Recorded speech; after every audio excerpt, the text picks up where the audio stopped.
Hi, இந்த கிளைமேட்டுக்கு சூப்பராக ஒரு மிளகு குழம்பு பார்த்துடலாங்க. அதுக்கு வர மிளகா 3, கொஞ்சம் தனியா, கொஞ்சம் வெந்தயம், மிளகு, சீரகம், கொஞ்சோண்டு 1/2 ஸ்பூன் கடலப்பருப்பு, ஒரு 1/4 ஸ்பூன் அரிசி போட்டிருக்காங்க. அரிசி ஆப்ஷனல் தாங்க, உங்களுக்கு தேவைன்னா போடுங்க. நல்லா வறுத்து எடுத்துகிட்டு ஒரு பேஸ்ட் அரைச்சி வச்சிடலாம். நல்லெண்ணெய் ஊற்றி அதுக்கு தாளிச்சிடலாங்க.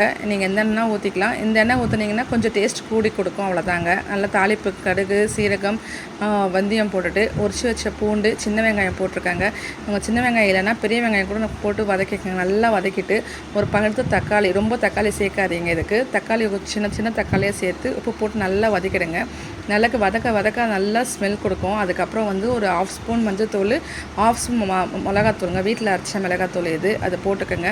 நல்லா வதக்கின பிறகு கரைச்சி வச்சு புளி தண்ணியை ஊற்றுங்க. புளி தண்ணி கொதித்த பிறகு தான் நம்ம அரைச்சி வச்சு பேஸ்ட்டை போடணும். அதுக்கு முன்னாடி போட்டிங்கன்னா டேஸ்ட் வேறு மாதிரியே இருக்குங்க. அது நல்லா அந்த பேஸ்ட்டை போட்டு நல்லா கிண்டி விடுங்க. நல்லா பாருங்கள், பார்க்குறதுக்கு நல்லா டெம்ப்டிங்காக இருக்குது. கொஞ்சம் பெருங்காயத்தூள், வெல்லம் போடுவாங்க சில பேர். நீங்கள் வெல்லம் கூட அது ஆப்ஷனல் தாங்க. போட்டிங்கன்னா இன்னும் டேஸ்ட் நல்லா தான் இருக்கும்.